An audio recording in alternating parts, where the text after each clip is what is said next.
280 நாட்களுக்கு பின் முதல்வர் விஜய் கரூர் விஜயம்.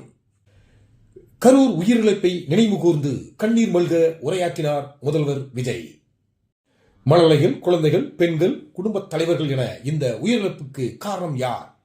கரூர் உயிரிழப்புக்கு காரணம் விஜய் என்பதை பொய்யாக்கி மக்கள் தமிழக முதல்வர் ஜோசப் விஜய் அவர்களுக்கு உற்சாக வரவேற்பு.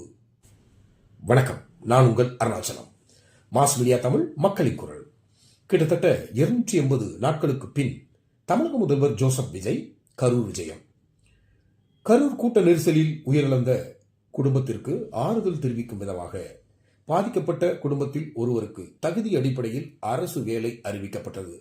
அந்த நிகழ்வில் பங்கேற்ற தமிழக முதல்வர் ஜோசப் விஜய் அவர்கள் பாதிக்கப்பட்ட குடும்பத்தினரின் கண்ணீர் மல்க அரசு ஆணையை, அந்த பணி ஆணையை அவர்களிடம் சமர்ப்பித்தார். உணர்ச்சி வசமான அந்த நிகழ்வு மிக எளிமையாக கரூரில் நடந்தேறியது. அதே போன்று இந்த நிகழ்வை கொச்சைப்படுத்தும் விதமாக எதிர்க்கட்சிகளின் கோமாளித்தனமான கொக்கரிப்புகள் ஆங்காங்கே நடைபெறத்தான் செய்கின்றன.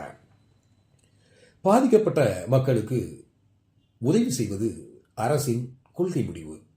அரசு பணியாக இருந்தாலும் சரி, இழப்பீட்டுத் தொகையாக இருந்தாலும் சரி, எவ்வாறு உதவி செய்ய வேண்டும் என்பதை தீர்மானிக்கக்கூடிய அதிகாரம், ஆற்றல் அரசுக்கு மட்டுமே உண்டு. இந்த கொள்கை முடிவில் நீதிமன்றமே தலையிடுவதில்லை. இவ்வாறாக இருக்கையில் குற்ற பின்னணி சார்ந்த இந்த தீய சக்திகள் கொக்கரிப்பதின் அர்த்தம் என்ன? கேட்பதற்கு இவர்களுக்கு என்ன தார்மீக உரிமை இருக்கிறது என்று மக்கள் கேள்வி எழுப்புகின்றனர்.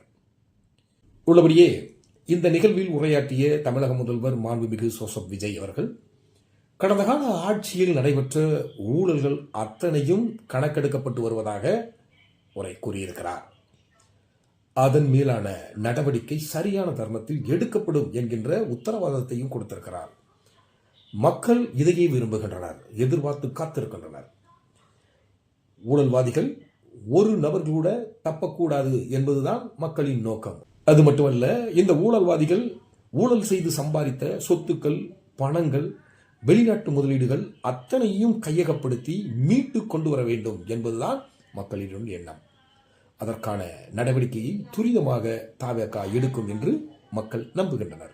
மாஸ் மீடியா தமிழ் தகவல்கள் சரியானதாக இருந்தா, அது உங்களுக்கு பயனுள்ளதாக இருந்தா லைக் பண்ணுங்க, ஷேர் பண்ணுங்க, சப்ஸ்கிரைப் பண்ணுங்க, பெல் ஐக்கானை டச் பண்ணி நோட்டிஃபிகேஷனை ரிசீவ் பண்ணுங்க. குறிப்பாக உங்களுடைய கருத்துக்களை கமெண்ட் பாக்ஸில் பதிவு பண்ணுங்க. அரசியல் களத்தில் உங்களையும் இணைத்துக் கொள்ளுங்கள். நன்றி.